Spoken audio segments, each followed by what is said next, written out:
Iba't ibang pasyalan na may samot-saring aktibidad ba ang hanap nyo ngayong tag-init? Tara't pumasyal sa Ilocos Norte. Sa bayan ng Adams, patok ang isang strawberry farm sa mga gustong pumitas ng strawberry. Libre ang pagtikim sa red and white strawberries, pero 200 pesos kada kilo para sa mga gustong mag-take out.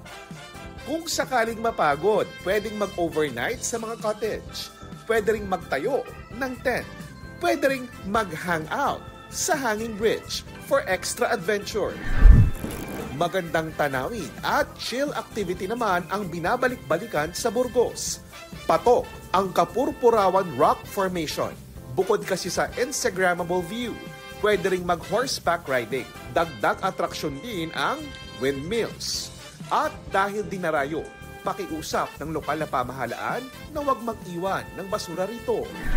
Exercise with a view naman ang peg ng ilang empleyado ng DENR sa Ilocos Norte.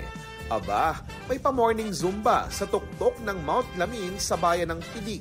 Sila ang nagmomonitor sa bundok dahil hindi ito bukas sa publiko para maiwasan ang forest fire.